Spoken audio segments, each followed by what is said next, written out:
Shivneri news शिवजन्मभूमी या news चॅनलमध्ये आपल्या सर्वांचे सहर्ष स्वागत. नमस्कार, मी दिलीप वळसे पाटील, विधानसभा सदस्य आंबेगाव. गेल्या काही दिवसापासून FDAच्या माध्यमातून राज्यामध्ये वेगवेगळ्या व्यवसायावर तपासणी करून त्यांच्यावर कारवाई हाती घेण्यात आलेली आहे. आंबेगाव तालुक्यामध्ये सुद्धा दुधाच्या व्यवसायाच्या निमित्तानं काही ठिकाणी FDAने चौकशी करून त्याच्याबद्दल कारवाई केलेली आहे. FDAची कारवाई अजूनही सुरू आहे.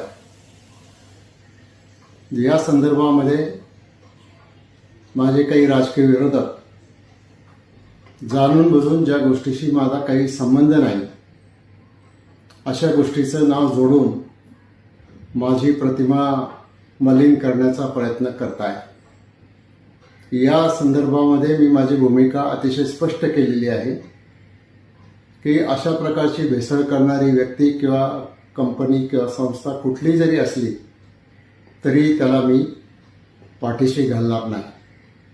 FDA विभाग त्यांच्यावर कारवाई करायला पूर्णपणानं सक्षम आहे आणि पोलीस विभाग देखील त्यांच्यावर कारवाई करायला सक्षम आहे.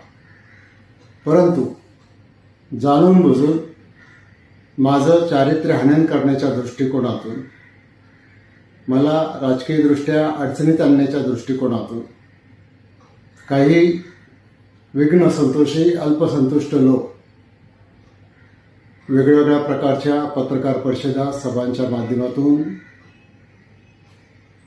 भूमिका मांडून माझ्यावर खोटे नाटे आरोप करत आहेत. या संदर्भामध्ये मी पहिल्यांदाच हे स्पष्ट करू इच्छितो, अशा प्रकारच्या भेसळीच्या प्रकरणामध्ये माझा कुठलाही संबंध आढळल्यास मी सार्वजनिक जीवनातून निवृत्त व्हायला तयार आहे.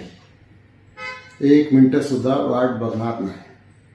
परंतु खोटं नाटं जाणीवपूर्वक कोणाच्या तरी सांगण्यावरून राजकीय फायद्यासाठी करण्याचा प्रयत्न जर कोणी करत असतील तर त्यांना देखील मी या निमित्तानं इशारा देतो की गेले काही दिवस मी मुद्दाम तुमची भूमिका समजून घेत होतो, पण यापुढे तुम्ही असाच तुमचा प्रयत्न चालू ठेवला, माझी बदनामी चालू ठेवली तर निश्चित तुमच्यावर फौजदारी आणि आर्थिकदृष्ट्या मोठ्या नुकसान भरपाईचा दावा मी हायकोर्टामध्ये करायला मागे पुढे पाहणार नाही, तो मी करणारच आहे. त्यामुळं आता तरी या अशा अल्पसंतुष्ट व्यक्तींनी माझी बदनामी करायचं थांबवावं, अन्यथा पुढील कारवाईला सामोरं जायची तयारी ठेवावी. आणि पुन्हा एकदा मी आंबेगाव तालुक्यातल्या, पुणे जिल्ह्यातल्या, महाराष्ट्रातल्या जनतेला सांगू इच्छितो की अशा कुठल्याही प्रकारच्या चुकीच्या गोष्टीशी माझा दुरान्वयाने सुद्धा संबंध नाही. तो संबंध कोणी सिद्ध करून दिल्यास मी पुन्हा एकदा सांगतो की मी सार्वजनिक जीवनातून निवृत्त व्हायला तयार आहे.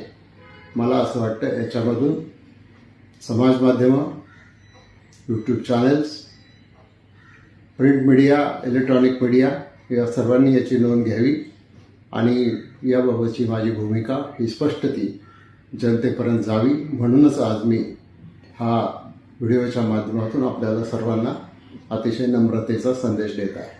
धन्यवाद. जय हिंद, जय महाराष्ट्र. शेवटी सत्याचाच विजय होतो, सत्याचाच विजय होईल.